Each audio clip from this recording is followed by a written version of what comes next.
Well, aren't you lucky? I've eliminated the smell of poverty for you, so you should be grateful." With those words, champagne splashed my face with force. This occurred when I went to greet my fiancé's family. Far from being concerned about me, Ryan, my fiancé, started laughing loudly as if to mock me. I quickly realized that my carefully styled hair and the clothes I was wearing had all been for nothing. In the end, all I felt was emptiness. "I will therefore terminate our contract with your company." "What?" Upon hearing my statement, Megan, Ryan's mother, who had splashed the champagne on me, and Ryan himself, both expressed their shock with astonishment. Before these two, who couldn't even comprehend what was happening, Ryan's father, Mr. Adams, suddenly appeared. "Mr. Adams, you had mentioned before that you plan to retire soon and hand over your duties to your son. In such circumstances, it's reasonable to reconsider how much my company can trust a future business leader. There might have been an intention to maintain our relationship through your son marrying me, but unfortunately, it has backfired." After finishing all my explanations, I quietly left the scene. Megan, who had overheard my conversation with Mr. Adams, was too upset to say anything. Of course, this is not the end. They need to fully face the consequences of their actions. My name is Sarah Bryant. I am 48 years old and have never been married, remaining single all my life. I've always prioritized work and cherished my alone time.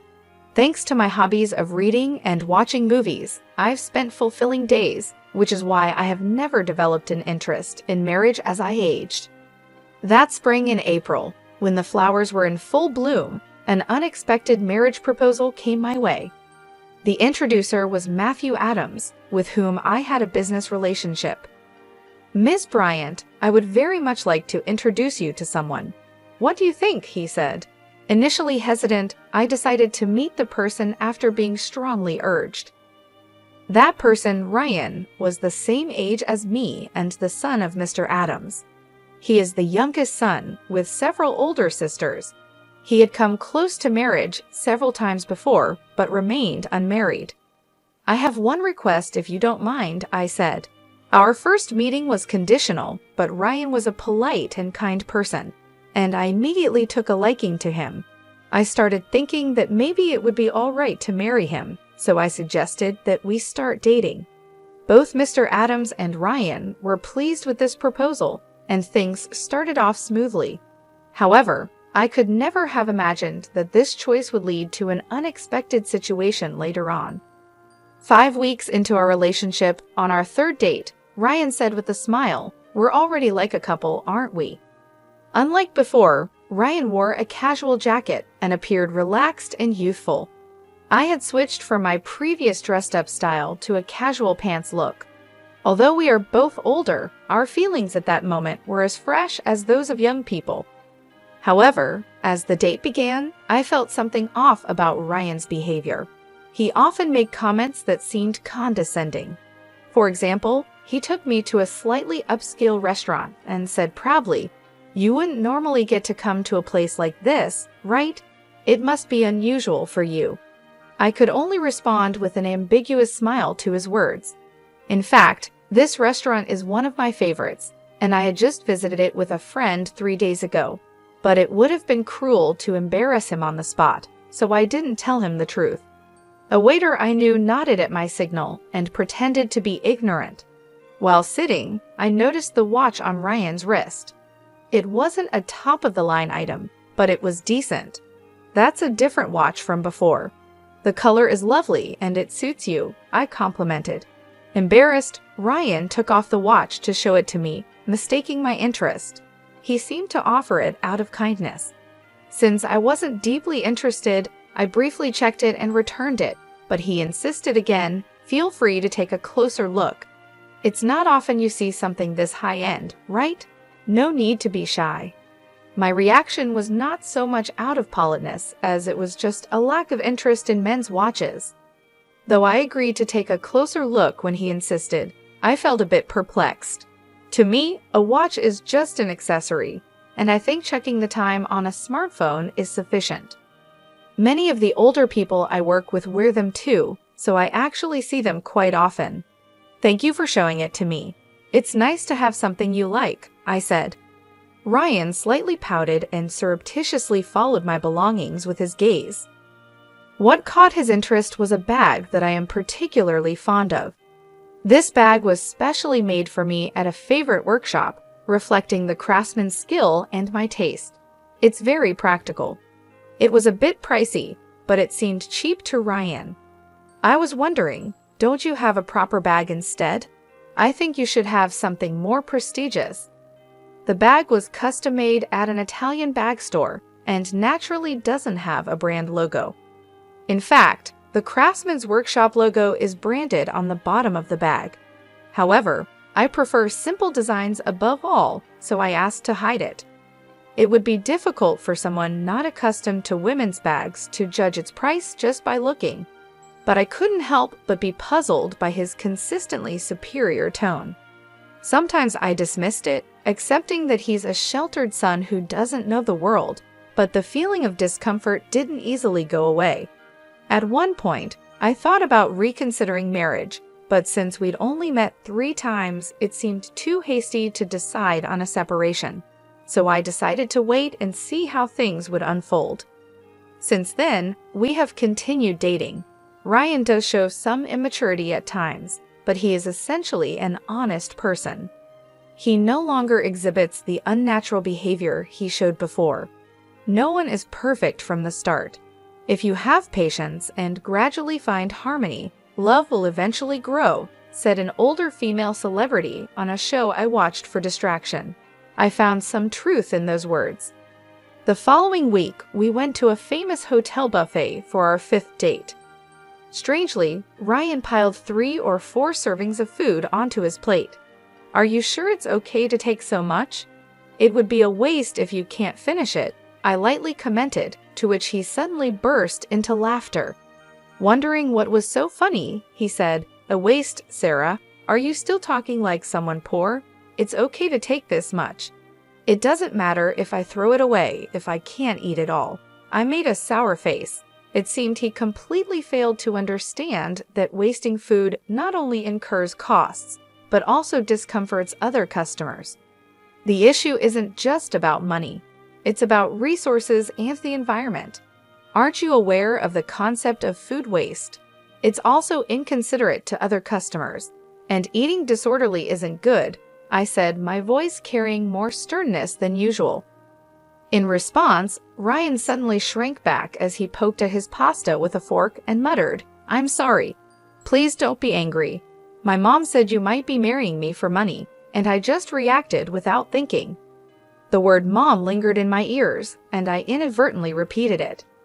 Referring to one's mother as mom at nearly 50 years old is uncommon and suggested a peculiarity about his family environment. As the date neared its end with this discomfort in mind, Ryan drove me home.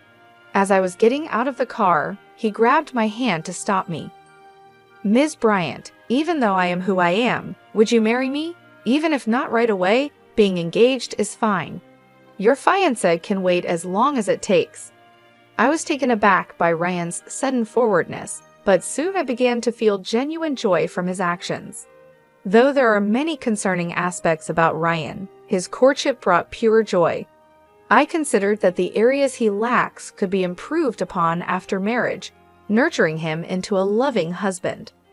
3 months had passed since we met, and I felt it was the right time to move forward.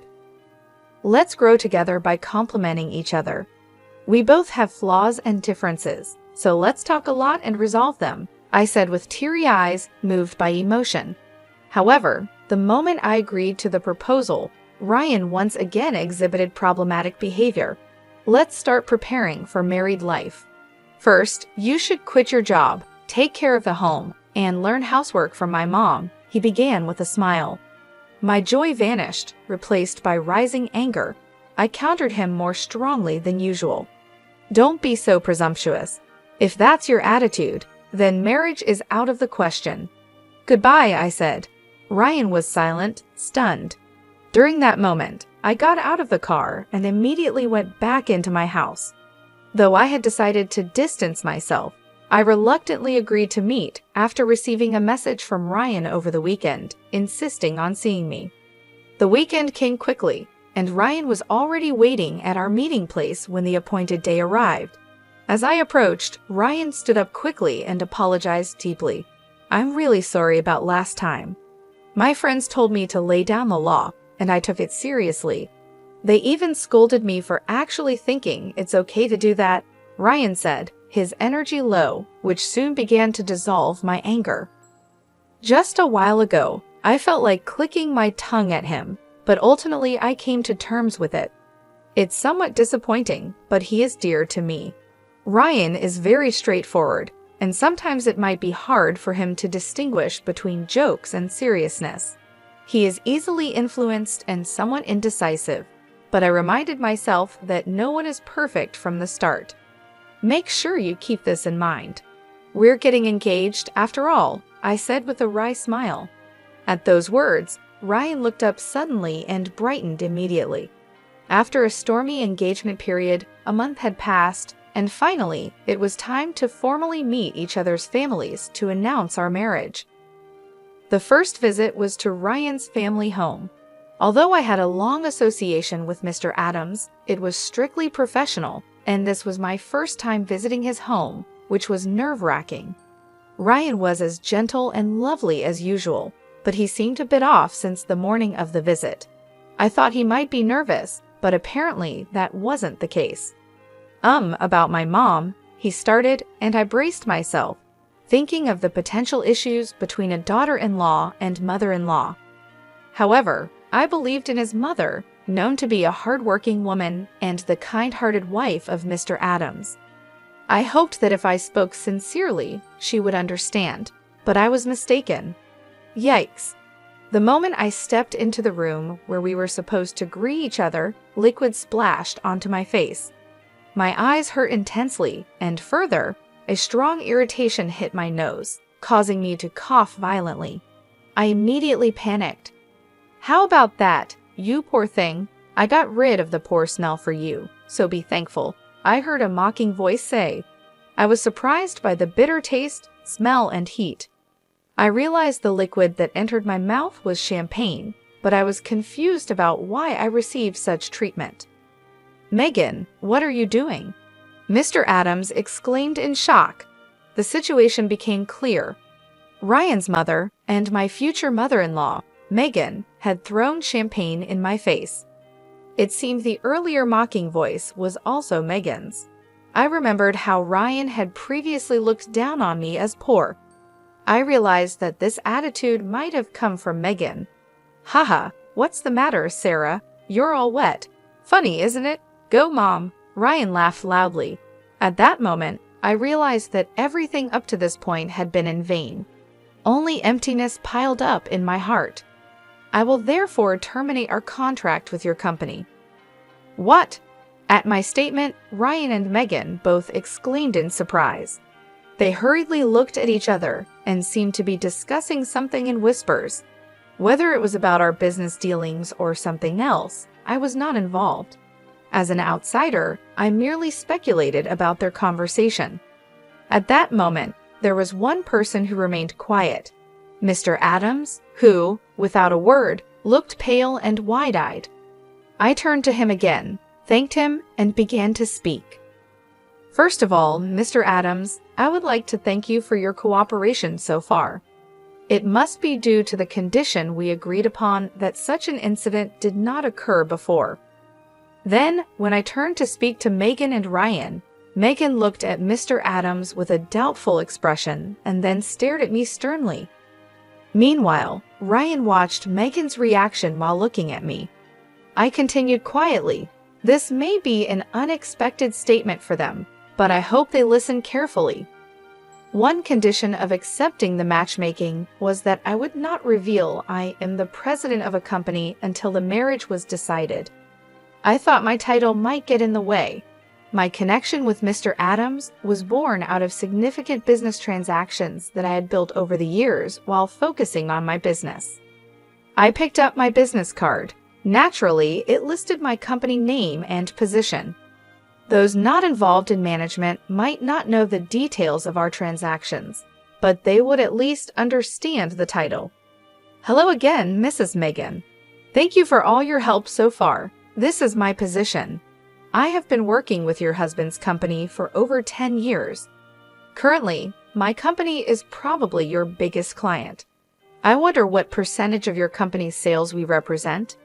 When I handed over my business card, Ryan turned pale with surprise. He worked in his father's company, and seeing my company name should have made it clear who I was to Mr. Adams. I am not just any business owner. I am the owner of one of his most important business partners. Therefore, I wanted my profession hidden initially to truly assess Ryan's character when choosing a lifelong partner.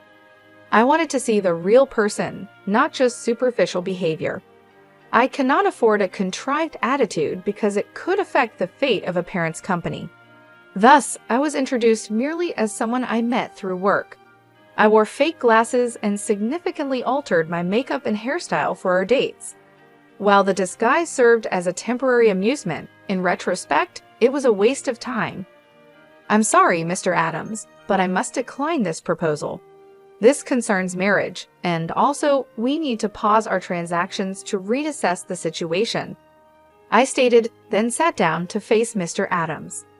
Afterward, I explained the situation as calmly as possible. Mr. Adams turned pale upon hearing my words and stuttered, "The transactions are affected? That can't be right." But his reaction seemed forced. I shook my head firmly, indicating that my decision was final. However, wanting him to understand that my decision was not based on a fleeting emotion, I continued in a calm voice. Mr. Adams, you mentioned before about planning to retire soon and handing over your responsibilities to your son. In such circumstances, it makes sense to reconsider how trustworthy a future business partner can be. There might have been an intention to maintain our relationship through your son marrying me, but unfortunately, it has backfired. Right after graduating from university, I started my own company with some friends. Over 20 years have passed since then, and I have been leading the business as its president throughout that time. As I've mentioned several times, I have built a relationship with Mr. Adams' company over more than a decade. My company, managed from a female perspective, has been recognized for its unique approach and has been growing significantly. Recently, as a result, our transactions with Mr. Adams' company have also increased. However, recently, there has been internal discussion about whether to switch to new business partners. Amidst this situation, the sudden proposal of an arranged marriage came up.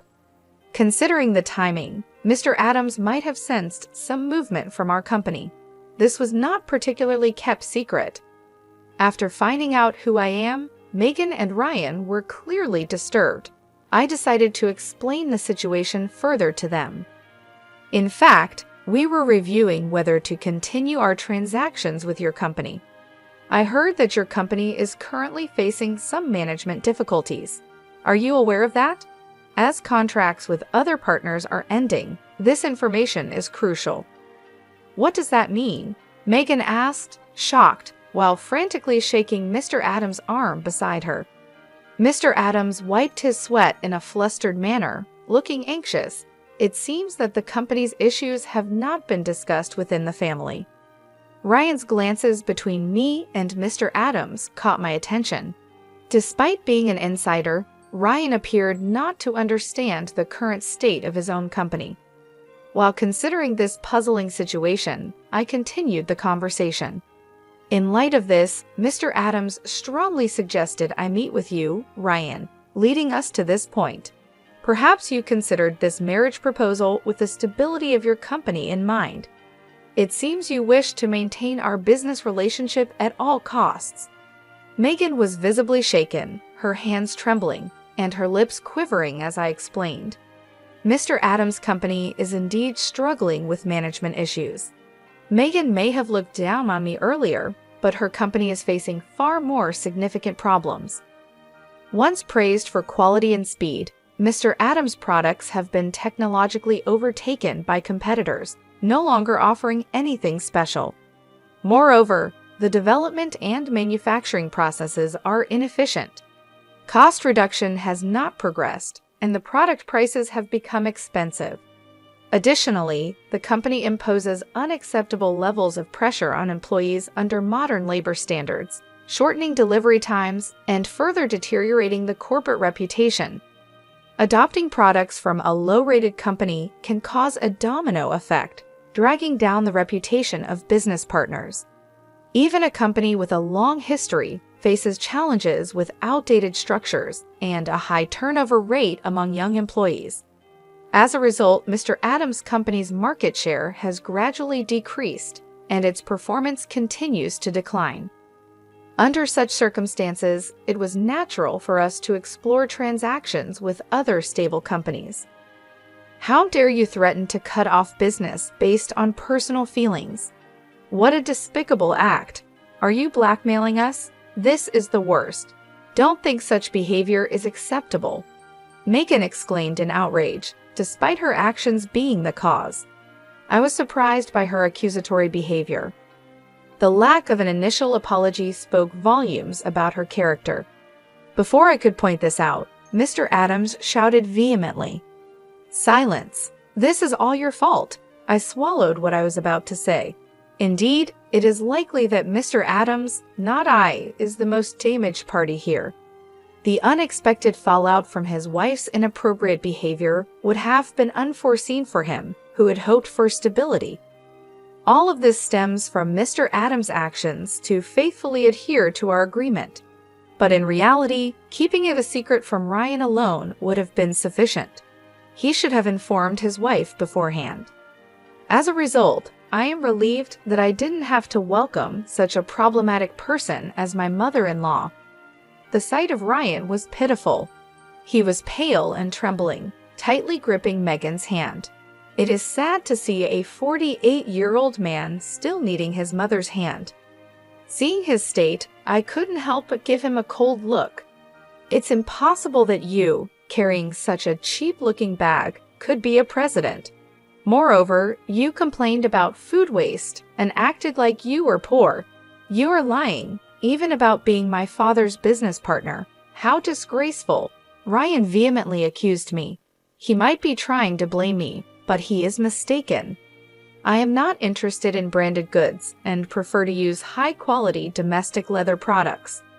Also, my criticism of wasting a large amount of ordered food was not because I am poor, but simply because it is inappropriate behavior. There can be no calculated acting in this regard. As for this bag, it is custom-made from a workshop I frequent. Anyone knowledgeable would recognize its quality immediately, but it seems none of you are interested in the quality of leather. This bag is priced higher than commercial brands, I explained. Suddenly, Megan stared at my shoes and bag with astonishment, then quickly averted her gaze, embarrassed. Clearly, it's a matter of those who know understand. I continued further. Moreover, ordering a large amount of food and not being able to finish it is not only wasteful, but also disrespectful to the restaurant. It is unreasonable and inappropriate behavior.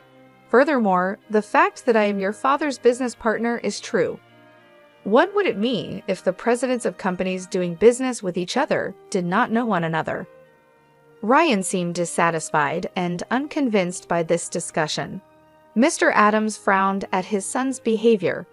When we confirmed that we knew each other, Ryan looked down without a word. His clinging to Megan appeared extremely childish and out of place for his age. Faced with his immaturity, I couldn't help feeling how disappointed I was. If your company abandons us, we will be on the brink of bankruptcy. Please forgive us. Mr. Adams began to apologize profusely. This clear statement from him seemed to finally make Megan realize the situation. Realizing the gravity of his actions, Ryan turned pale and began to tremble. "Mom," he said with tears in his eyes, clinging to Megan in his distress.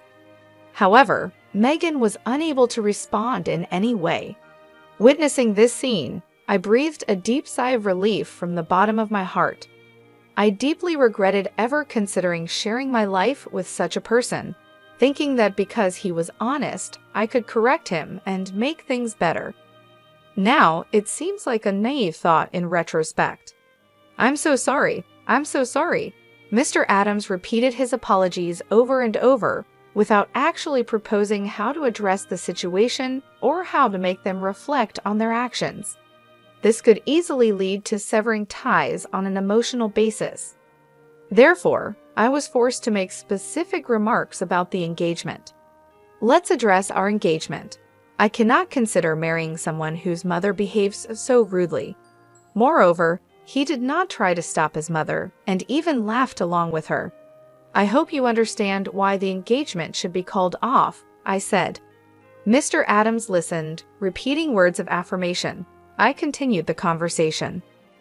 "Thank you for understanding. Until yesterday, I believed in Ryan's potential for improvement and proceeded with the engagement. But now I feel relieved that our relationship has been dissolved." Furthermore, I provided specific examples of Ryan's behavior. For instance, his frequent quoting of his mother's opinions, saying, "Mom said so," and then his behavior of calling his mother Mom at nearly 50 years of age. He often used his mother's opinions as a shield to justify his improper behavior. However, his weakness became apparent as soon as I pointed out these issues. He quickly became disheartened. There were countless examples of these behaviors. Mr. Adams was astonished, his mouth agape. Megan also showed embarrassment. However, Ryan himself seemed not to understand what part of his behavior was problematic. "Regarding calling off the engagement, is there any fault on my part?" I asked. Mr. Adams shook his head almost imperceptibly. His actions seemed pitiful. I paused to calm myself and took a deep breath. "I will divorce my wife. Ryan will also have to move out with her. The company's operations will be taken over by competent staff, so please do not abandon us. Help us." Mr. Adams began to declare his intention to divorce Megan, making it clear that he understood the gravity of the situation. "What? That's not possible. I can't manage my life without this marriage." Megan cried out in shock. After that, Ryan and Megan both raised their voices at Mr. Adams. "Why didn't you tell us beforehand?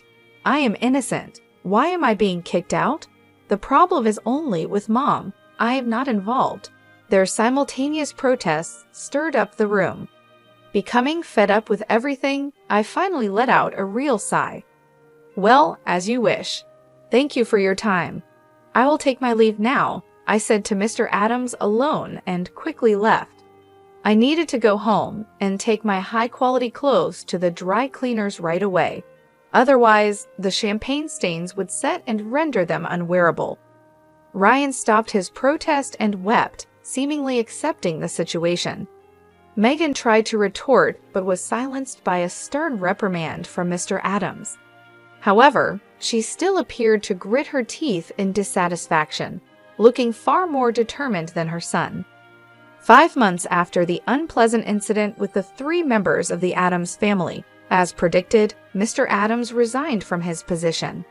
It was not just a retirement but a resignation, taking responsibility for the deteriorating performance of the company. The main reason for the decline in performance was the termination of the contract with my company. A former subordinate who took over as the new president conducted a comprehensive review of the operations. Breaking away from family management was well received and external evaluations improved. He was proactive in developing new products, and the results were beginning to show. At this rate, resuming the interrupted transactions might be imminent. Furthermore, Mr. Adams and Megan officially divorced. Ryan moved out with Megan, as anticipated, and started a new life together. But rumors persist of daily conflicts between them. The once close relationship between mother and son might have been based primarily on financial comfort. After being expelled from his father's company, Ryan quickly fell into unemployment. Unable to bear Ryan's financial dependence, Megan left him in Mr. Adams' care and disappeared herself. I heard she now lives alone in an old, low-rent apartment, mourning her fate. Megan once boasted of her lavish lifestyle, but it seems her behavior actually pushed many people away. Now she has neither helpers nor friends and has become a lonely figure. About a year after Mr. Adams' retirement, I had a chance encounter with the former president when I visited his former company. I unexpectedly ran into him. "I am very sorry for the great inconvenience I caused before," former Mr. Adams said. He had generously transferred half of his property to Megan. However, the main reasons for her financial troubles were Ryan's demands and Megan's continued extravagant spending. Unfortunately, this is nothing but personal responsibility, and sympathy is hard to come by. Former Mr. Adams initially planned to keep Ryan at a distance. However, he was shocked to learn that his nearly 50-year-old son did not even know how to boil water, and eventually they ended up living together. He seems to be firmly educating Ryan, including making various decisions within the household. Since Ryan had completely depended on Megan, he had never learned basic life skills. "I feel that I have not properly looked after my son and wife until now. This is the misfortune I created for myself. Although it's late, I am deeply reflecting. I think I also did some wrong things to Megan. Fortunately, the company did not go bankrupt, and I am relieved," said the retired Mr. Adams, now staying at home. He is seriously engaging with Ryan for the first time. Ryan, facing unprecedented challenges with household chores and part-time jobs despite his age, seems to frequently cry. I can only hope that he becomes a decent person. However, I myself do not wish to have any more dealings with him ever again. 3 years have passed since then, and my company is doing very well. My performance has improved compared to before, and the stock price has also risen. Regarding my personal situation, I am no longer considering marriage. I had already informed my parents when I got engaged, and I explained everything thoroughly when the engagement was dissolved. When I shared the details, they supported my decision to stay single rather than approving my involvement with such a person. As a result, my parents have become even stronger supporters of my dedication to my work. I work actively every day and have taken up new hobbies to lead a more fulfilling life. Although I previously preferred indoor activities, I decided to take up exercising at the gym recently. I can visibly see muscles starting to form. My subordinates look at me with admiration, which is quite a ticklish feeling. I'd always believed that happiness is something you grab for yourself.